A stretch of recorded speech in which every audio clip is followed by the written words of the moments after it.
My dears, there is a kind of betrayal so heavy, it doesn't just steal your future, it steals your past.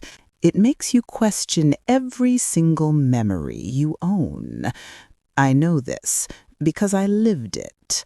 My name is Ilara, and I signed away every penny of my inheritance to save my father's legacy, only to hear my stepmother, Vivian, calmly tell me it wasn't enough. That was the moment I realized the truth was a lie, and the lie was my father's entire life. But the real story isn't the money, and it wasn't the woman I suspected. Stay with me, because the true face of the orchestrator was the one person I trusted most to help me heal. And the answer to inner peace was learning to walk away from my own father. It began not with a shout, but with a whisper. A phone call, the kind that comes late on a Tuesday when the rain is painting lazy streaks on the window pane. Ilara, it was my father, Arthur, but his voice, the voice that had always been a foundation of booming confidence, even when that confidence was a facade, was fractured. It was the sound of a great oak splintering from the inside. I need you to come to the study. Now. It's urgent. That single word, urgent, was a key turning in a lock I never knew existed. My father did not have urgencies. He had strategies, announcements, and occasionally disasters that he would reframe as opportunities for growth. An urgency was a crack in the universe.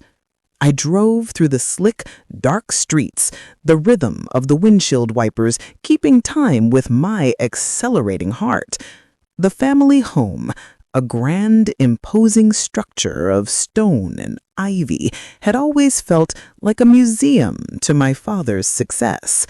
Tonight, it looked like a mausoleum.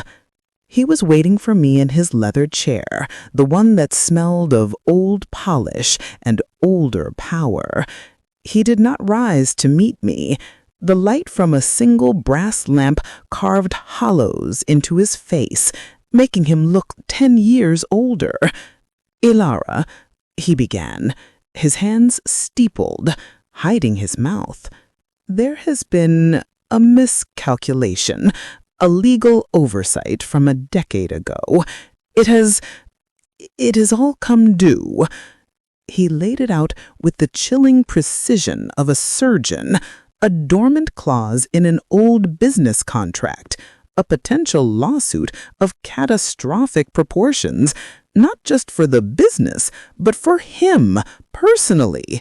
His reputation, the legacy he had spent his life building, was about to be publicly dismantled, shredded into headlines and courtroom whispers.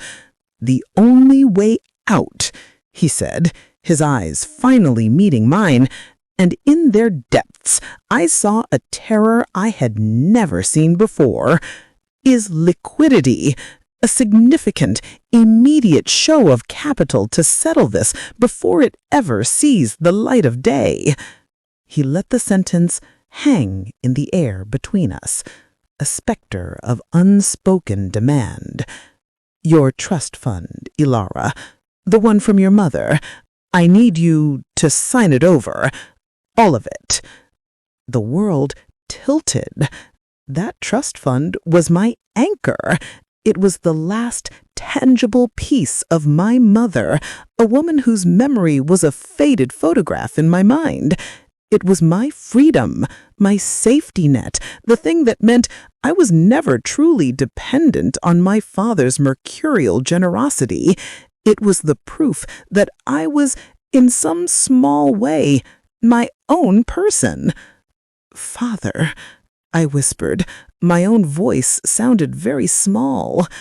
His composure broke for a single, stunning second. Please, he begged, his voice raw. You are the only one I can trust. You are the only one who has never failed me. And there it was, the hook he had been carefully, unconsciously setting my entire life. You are the only one. It was the siren song of the indispensable child, the one who earns love through loyalty, through sacrifice. To refuse was not just to say no to money, it was to become a failure in his eyes, to become like all the others. Before I could form a coherent thought, the study door opened. Vivian stood there, silhouetted against the bright hallway light. She was perfectly composed, as always, her blonde hair in a severe chignon, her attire crisp and impersonal. "Arthur, the documents are ready for Ilara's review," she said, her voice devoid of warmth. "I've had my assistant organize everything. It's all perfectly clear." I took the folder. The pages were pristine, tabbed and summarized. It was a masterpiece of efficiency. But as I flipped through the dense legal text, a cold knot tightened in my stomach. It was too perfect, too clean. A crisis of this magnitude should have been messy, frantic, with frantic notes and coffee-stained drafts.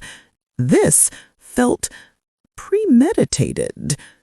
And then I noticed something else, something trivial and yet utterly out of place. The paper had a faint, unfamiliar scent, not the usual papery smell, but a subtle chemical aroma, like toner or a specific brand of cleaner from a professional office. It was a scent that did not belong in my father's study, with his smell of leather and old books. It was the first thread, a tiny, almost invisible pull in the fabric of the lie. I looked from my father's desperate, pleading face to Vivian's cool, inscrutable mask. And I, the loyal daughter, the good girl, made my choice. I'll sign. The words felt like they belonged to someone else. My dears, in the quiet that follows a storm of our own making, we often turn to the past. We sift through our memories like archaeologists, searching for the first crack, the initial fault line that led to the earthquake. After I signed my name on those pristine, cold pages, that is precisely what I did. I retreated to the silence of my old bedroom in that vast, echoing house, and I remembered. My loyalty to my father was not born in a day.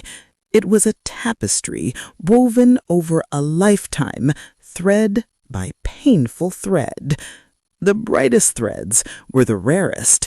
The times he would pat my head after a perfect report card and say, "That's my girl." The dark, coarse threads were far more common. The forgotten birthdays, the empty chair at the piano recital, the way his love felt like a reward I had to tirelessly earn. I was 7 when my mother passed, a quiet, fading light. After she was gone, my father did not know what to do with a small, quiet daughter, so he built his empire, and I learned to navigate the shadows it cast. I learned that my value was not inherent, it was transactional. I was valuable when I was useful, when I was good, when I did not cause a fuss. There were 2 other times, you see, before this final, catastrophic one, smaller crises, smaller secrets. The first was when I was 16. He had made a risky investment, a sure thing, that collapsed. He came to me not for money then, but for silence. He needed to covertly mortgage a summer property that was in my name, a gift from my mother, just for a few months, Ilara, to bridge the gap. You understand, don't you? We can't let anyone know. The we made me feel important, complicit, chosen.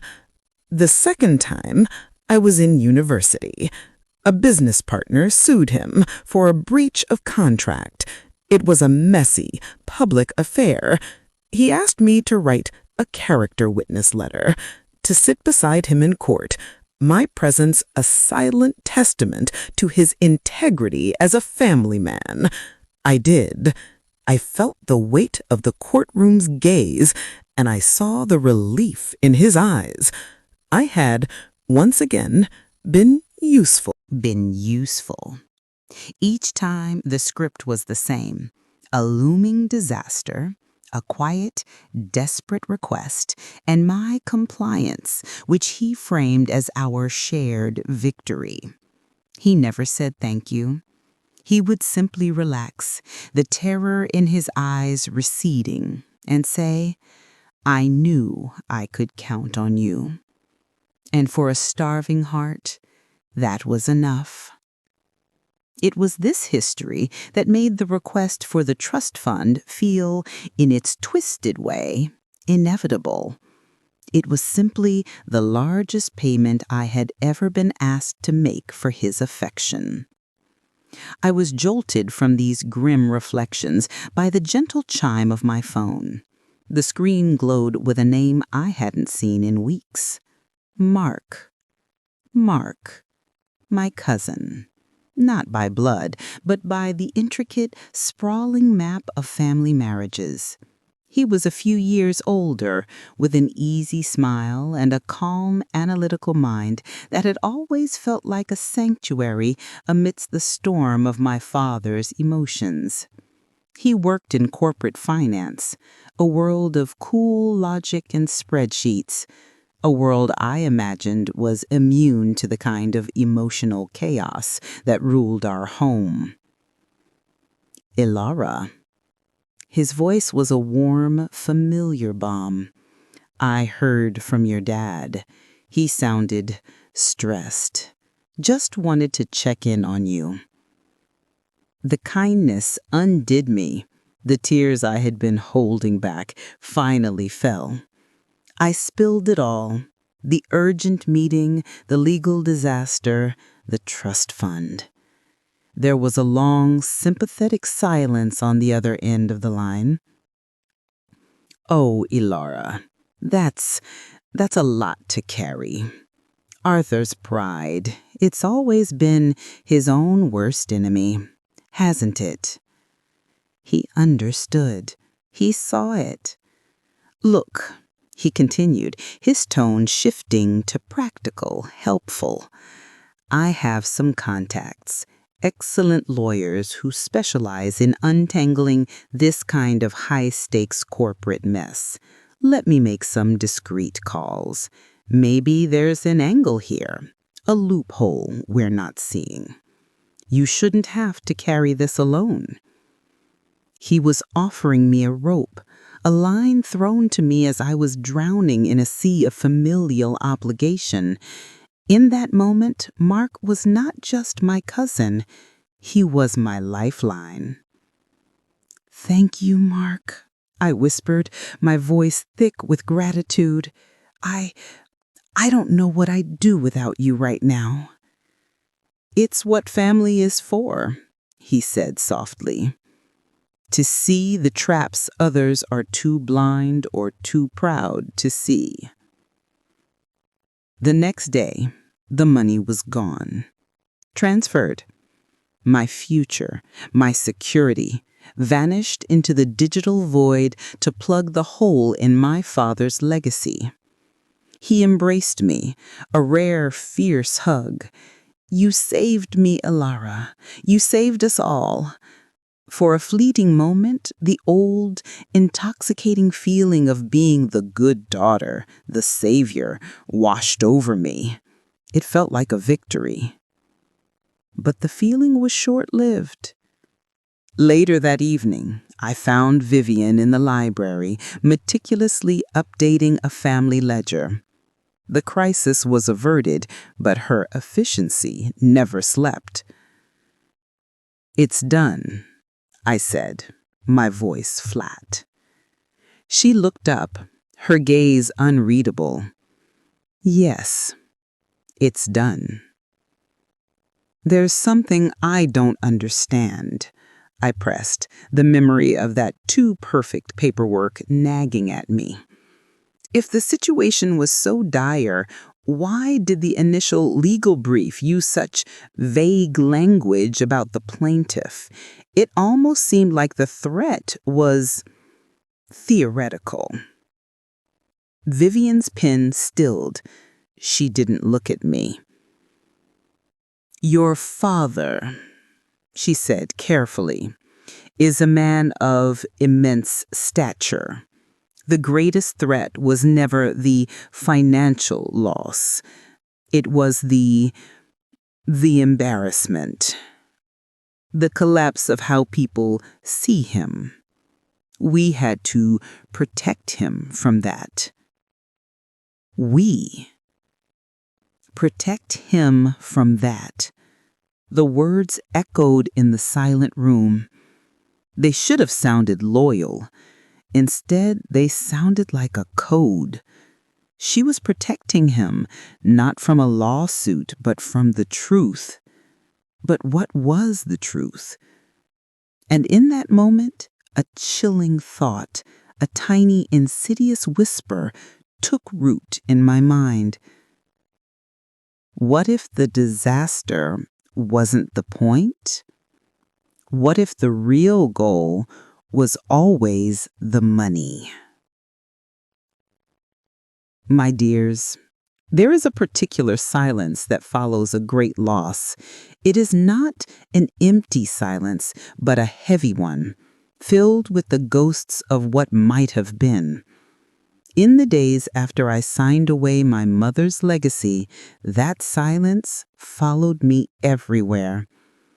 I moved through the grand rooms of my father's house like a phantom, the echo of my own footsteps, a constant reminder of the solid ground I willingly surrendered.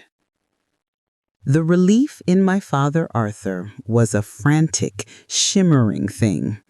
He was almost giddy, taking Vivian and me out for an obscenely expensive dinner, toasting to family and resilience.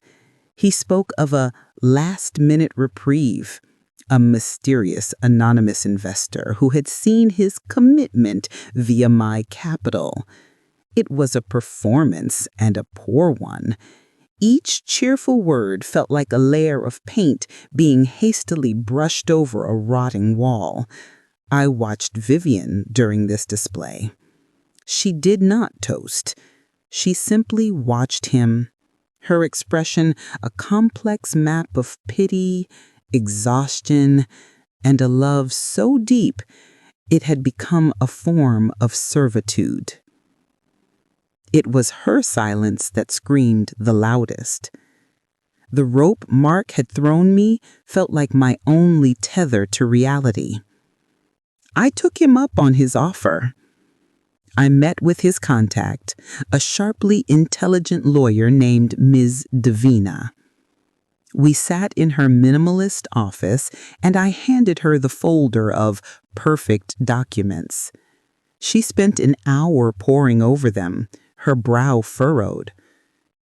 "It's curious," she said, tapping a perfectly manicured nail on a clause about liability. "This is very airtight. The language here is so aggressively protective of the plaintiff's interests, it almost reads like a draft written by their own legal team. For your father's lawyers to have produced this under duress? It's unusual. There's a loophole, a very specific one regarding the statute of limitations on the initial contract breach that seems to have been deliberately ignored." A loophole? A way out? that didn't require my entire inheritance? The air left my lungs, the pristine paperwork, the chemical smell, Vivian's cold efficiency. It all coalesced into a single, terrifying point of suspicion. She had orchestrated this. She had engineered a crisis to bleed my resources dry. But why? That night, haunted by Ms. Davina's words, I found myself standing outside the door to Vivian's home office. It was unlocked. The room was, as expected, a temple to order. But I was not looking for chaos. I was looking for a different kind of pattern. I slid open the top drawer of her desk. There, beneath a stack of embossed stationery, was a single folded bank statement. My hands trembled as I opened it. It was from my father's primary business account. And there it was, a transfer, a massive one. It had been made after my trust fund had been injected, after the crisis was averted. The amount was staggering. But it was the recipient that froze my blood veins. Not a law firm, not a creditor. The name was cold, corporate, anonymous. Eterna Holdings, LLC. And scribbled in the memo line in Vivian's precise handwriting was a single cryptic word: ghost. The world narrowed to that word, ghost. Was it Vivian's accomplice? Her secret partner? It was proof. Concrete, damning proof. She hadn't just helped facilitate the crisis. She was siphoning off the remains. She was the ghost, bleeding my father and me dry. I confronted her in the library, the statement clutched in my hand like a weapon. I thrust it at her. Explain this. My voice was a low tremble. Who is Eterna Holdings? What is this ghost? For the first time, I saw a crack in Vivian's porcelain composure, a flicker of genuine alarm in her eyes. But it was not the alarm of a culprit caught. It was the panic of a protector whose careful plan was unraveling. Alara, you don't understand. You're digging in places you shouldn't. This is not what you think. What is it then? I demanded, my voice rising. If you're not stealing from him, what is this? Who were you protecting him from? She looked at me, and in her eyes I saw a war between her loyalty to my father and a dawning realization that her silence was causing more harm than good. She opened her mouth to speak, but then her eyes flickered past me toward the doorway. Her face shut down completely, the mask slamming back into place. Is everything all right in here? It was Mark. He stood in the doorway, his expression of gentle concern. He looked from my furious face to the bank statement in my hand to Vivian's frozen one. Alara found a transaction she doesn't understand, Vivian said, her voice now perfectly icily controlled. She was looking at Mark, and her gaze was a warning. Ah, the Eterna thing. That's just a shell company, a pass-through for a debt restructuring I helped Arthur with, completely above board. Viv, you really should have filed this with the quarterly reports. He said it so smoothly, so reasonably. He plucked the statement from my hand with a casual familiarity. Don't worry your head about this, Alara. It's all boring financial architecture. The important thing is that your father is safe. You did that. He was dismantling my certainty, brick by brick. His explanation was plausible. His calm was a tranquilizer dart to my suspicions. He made me feel like a hysterical child who had stumbled into an adult conversation. But as he spoke, his eyes scanned the statement, and I saw it. A tiny, almost imperceptible tightening at the corner of his eye, a flicker of something cold and sharp behind the warm facade. He was lying. And in that moment, the suspicion did not just pivot, it shattered and reformed into a terrifying new shape. The helpful cousin, the provider of the discreet lawyer who found the ignored loophole, the explainer of mysterious transactions. The ghost wasn't Vivian, the ghost was him. My dears, the moment a lie breaks is not like the shattering of glass. It is quieter, far more terrible. It is the slow, inexorable peeling away of a face you loved to reveal the stranger beneath. And in that moment, in my father's library, with the scent of old books and newer deceptions hanging thick in the air, the face of the stranger was my cousin Mark's. I did not scream. I did not accuse.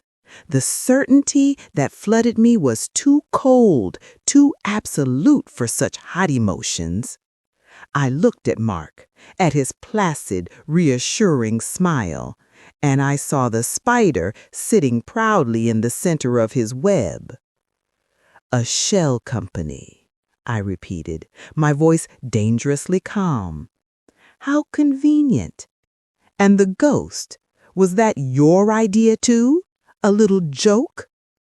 Vivian had gone pale. She was watching me, not Mark, her eyes wide with a dawning, horrified understanding. She saw that I saw. Mark's smile didn't falter, but it became fixed, a mask held in place by sheer will. Ilara, I think the stress of all this is getting to you. You're seeing monsters in the shadows. No, I'm seeing the man who created the shadow, you. You who offered the lawyer, you who explained the transaction, you who was always there in the background, so helpful, so concerned. My eyes shifted to Vivian. Her composure finally crumbled. A single, stark tear traced a path down her cheek. I found the first transfer weeks ago, she whispered, her voice ragged. I hired an investigator. I thought Arthur was being blackmailed by some old business enemy. I was trying to find the source, to protect him from the shame. The ghost was my code for the unknown blackmailer. I never imagined. She gazed at Mark, filled with a bottomless disgust. It was you, the whole time. You were the one feeding him the fabricated legal documents. You manufactured the crisis. The final piece of the puzzle clicked into place with a sound that felt deafening in the silent room. It was then that my father, Arthur, appeared in the doorway. He had heard the raised voices. He saw Vivian's tear-streaked face, my rigid posture, Mark's frozen smile. "What is the meaning of this?" he demanded, his voice attempting its old authority but cracking at the edges. "Tell her, Arthur," Mark said, his tone shifting from friendly to coldly commanding in an instant. "Tell her the truth, or I will." My father's eyes darted between us, a trapped animal. His proud facade he had maintained for a lifetime dissolved, leaving behind a terrified, broken old man. His shoulders slumped. "He found out," he whispered, not looking at me, "about the debt, the old gambling debts, from after your mother died. I was lost. I owed a great deal of money to people you do not want to know. Mark uncovered it. He said he could make it all go away. He fabricated the legal threat. He said if you liquidated your trust, he could use the funds to not only clear my debts, but to secure the family's future. The future, I echoed, the word tasting of ash. The remote property, the one grandmother left, the one with the unique legal covenant. Mark's head snapped toward me. For the first time, true surprise and a flicker of alarm showed on his face. He had not known I knew. That land is worthless to anyone but a direct female line descendant, I said. The research I had done after Miss Davina's hint now made perfect, horrifying sense. That was the real prize, wasn't it, Mark? You couldn't just take it. You had to create a scenario where my father would be so compromised, so drowning in a fake crisis that he would help you pressure me into signing it over, thinking it was part of the solution. You preyed on his pride and my loyalty. You didn't just want money, you wanted our legacy. The full, monstrous scale of his betrayal was now laid bare. He had not just stolen my money, he had weaponized my love for my father to try to steal my birthright. Mark looked from my broken father to my defiant stepmother to me, and the mask was gone completely now, replaced with a cold, arrogant sneer. It was an elegant plan, he said, shrugging, and it would have worked if Vivian hadn't been playing detective and you hadn't inherited your mother's inconvenient curiosity. He took a step toward me, his voice dropping to a venomous whisper. But it doesn't matter. Your father is still complicit. He signed documents. I have recordings. You go to the police, and he goes down with me. Is that what you want, Ilara? To be the daughter who destroyed her own father? He was offering me a choice, just as my father had. Another terrible price for a twisted version of love. I looked at my father. I saw the shame, the fear, the utter ruin of the man I had spent my life trying to please. And in that moment, I felt not anger, but a profound, soul-deep pity. I turned back to Mark, my voice clear and steady, a new strength forged in the fire of his deceit. No, I said, I choose me. My dears, there is a silence that comes not from emptiness, but from finality. The silence that fell after I spoke those 3 words, I choose me, was of that nature. It was the sound of a door, once sealed shut by fear and obligation, being swung open for the first time. The air itself changed. Mark stared at me, his arrogant sneer faltering. He had calculated for my rage, my grief, my desire for revenge. He had not calculated for my pity, or for this quiet, unshakable resolution. My father, Arthur, made a small, choked sound, like a man witnessing his own funeral. "You're bluffing," he hissed. But the certainty was gone from his voice.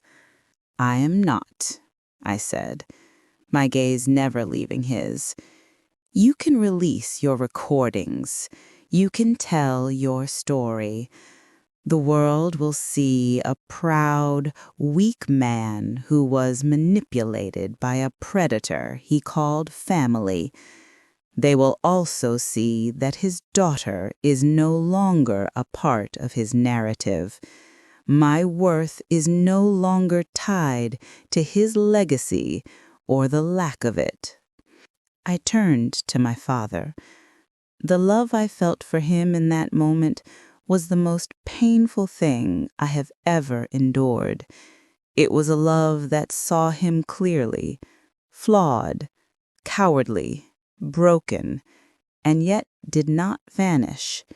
It was a love that had simply outgrown the need to save him. "Father," I said, my voice soft but unwavering, "I love you, but I cannot be your shield anymore. Your shame is yours to carry. Your consequences are yours to face. I am stepping out from behind you." He did not speak. He could not. He only looked at me, and in his eyes I saw the devastating understanding that the one person he could always count on to clean his wounds was now walking away, leaving him to finally feel their sting. It was Vivian who moved first. She walked to her desk, picked up a different, thicker file, and handed it to me. "This is everything my investigator gathered on Mark," she said, her voice steady. "The shell companies, the fabricated documents, the manipulation of your father's debt. It's all here. It is yours. Do with it what your conscience dictates." I took the file. It was the truth, given to me not as a weapon, but as a key to my own freedom. I looked at Mark one last time. "The property, the one you wanted so desperately, the covenant is unbreakable. It can only pass to a daughter of the bloodline, and it cannot be seized for any debt, real or fabricated. Your entire, elegant plan," I let the sentence hang, a perfect echo of his own arrogance turned back on him, "was for nothing." The fury that contorted his face was a terrifying thing to behold. It was the raw, unfiltered rage of a man who has played a long, meticulous game and lost not to a superior player, but to a rule he never bothered to read. He had spent so much time studying our weaknesses that he never understood our hidden strengths. I did not wait for his response. I turned and I walked out of the library, out of that mausoleum of a house, and into the cool night air. I did not look back. The legal aftermath was a quiet, private affair. I did not press charges against my father. To have done so would have been to re-engage in the very cycle of drama and rescue I was fleeing. I provided Vivian's evidence to the appropriate financial authorities, focusing solely on Mark's fraud. He was, in time, held to account. My father's reputation, the thing he valued above all else, was indeed tarnished, but he was not destroyed. He was simply forced to live, at last, in the reality of his own making. I used the remaining smaller assets from my mother's estate that were untouchable by the trust, a few pieces of her jewelry, a small savings bond, to start again. I built a small, successful business of my own, one founded not on a grandiose legacy, but on quiet integrity. And the remote property? I eventually visited it. It was a simple, beautiful piece of land overlooking a wild sea. It was not a prize to be won. It was a sanctuary, a place that had been waiting for me to become the woman strong enough to claim it on her own terms. My dears, in the stories, the heroine walks away and the sun rises on her new life. But in the truth of our lives, there is a space between the walking away and the sunrise, a gray, hollowed-out landscape. The first night I spent in my own small rented apartment, the silence was the loudest sound I had ever heard. It was not the silence of peace, but the silence of absence. The ghost of my father's expectations had been a constant companion for so long that its sudden departure left a vacuum. I did not feel empowered. I felt unmoored. The identity of the loyal daughter, however painful, had been a familiar coat. Now I was stripped bare. I remember staring at a single coffee mug in my empty kitchen, and I wept. Not for the money, not for the betrayal, but for the terrifying, vast freedom that now stretched before me. What was I if I was not his keeper? For weeks, I moved through my days like a sleepwalker. I did the practical things. I met with the lawyers. I handed over the evidence on Mark. I furnished my apartment with secondhand pieces that held no memory. But inside, I was sifting through the ashes of my old life. The anger came then, a hot, cleansing fury at Mark for his cruelty, at Vivian for her complicit silence, and yes, at my father for his weakness. I let it burn through me. It was more honest than the numb duty I had lived in for years. And then, one morning, I was making tea. The kettle whistled.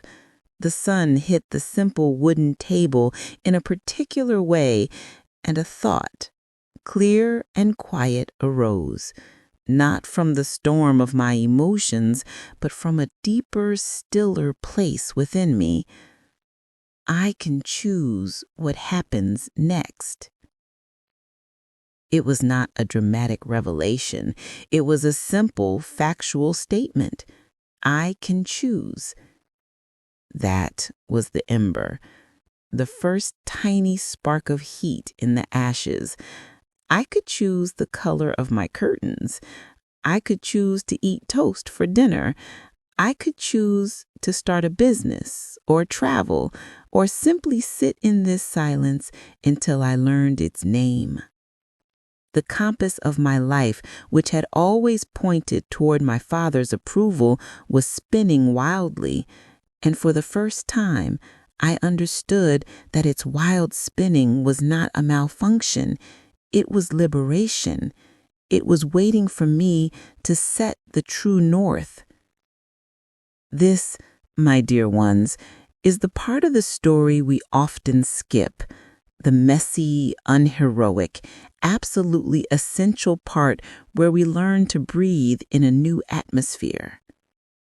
The courage is not in the grand gesture of leaving, but in the thousand small choices that come after, when the echo of the door slamming shut has faded and all that is left is the sound of your own heartbeat. It was in this space that I began to write. Not a business plan, but a list of things I liked, separate from what my father valued. I liked quiet. I liked the smell of rain on concrete.